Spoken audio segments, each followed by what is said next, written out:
I'm Dan Galusha, and welcome to another edition of Dan's Fishing Tales. I'm here in the parking lot area of the lake, and I'm getting ready to head out and do some fishing. And I wanted to talk to you about another idea that I had for my finger jigging. You know, I'm always putting these little kits together with them and trying to condense them and make them easier to carry, especially when you're doing some shoreline fishing, such as Don Banning and I'm going to be doing today. He's already out there fishing. And what I'm going to show you is I have actually combined a couple of Plano products. You know, they have the worm wrap and they also have the spinnerbait wrap. Well, I've combined the two, and I'll show you why. Get my glasses out of the way here. Oh, and by the way, here's a feature on these that I really like. You notice all these slots? That's not just for decoration. That is for to put something in there like these hemostats right here. Now what I've done, this is a spinnerbait wrap. And you'll notice it's much thicker in here. So I can put a lot of things in here. And what I've done is there are different bags inside. Even your worm wraps have got one type of bag, while the spinnerbait one has another. And I'll show you what I've done. Now, first off, right here, you'll notice this is the spinnerbait one right in here. It's got all the zipper compartments and that. And what I've done is I've got some bee fishing heads in there. There's 4 sizes. There might be a 5th, I don't know. Anyway, I've got a 16th, a 3/32 ounce. There's also an 1/8 and 3/16. That's the main ones that I use. Now the rest of them inside of here, I've got my like my T-shads and my fat shads that I use a lot for finger jigging. And today I think I'm going to be using what they call a drop shad, which is one of them down here. That's the fat shad.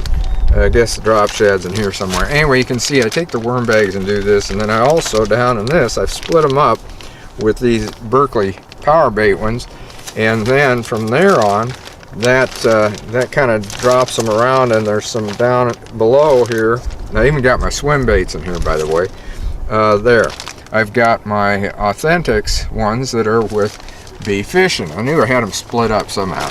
Anyway, that's what I did. So now I've got all these different ones. I've got 1, 2, 3, 4, 5, 6, 7, 8, 9, 10 actually. 10 worm wraps in here. So I got a lot of different types of shad bodies mainly.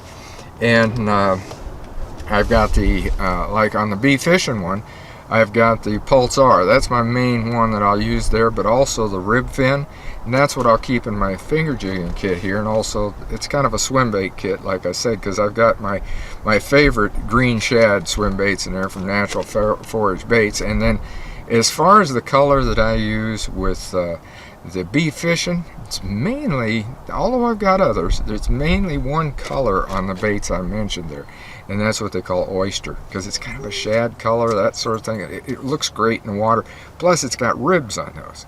Now why would I want some ribs? I've also got some moxies in here, by the way.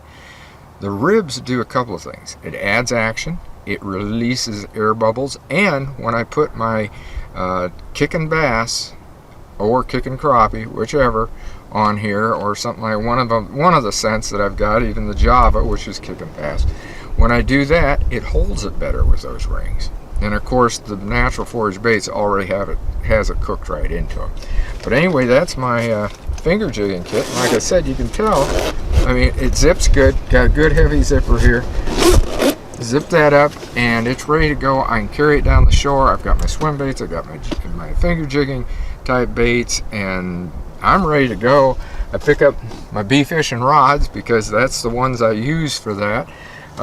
Especially this new one, if you haven't seen it. Ain't that a pretty rod? Well, it works too. And that's a 7-foot one-piece rod. Works great for finger jigging. Finesse worm fishing.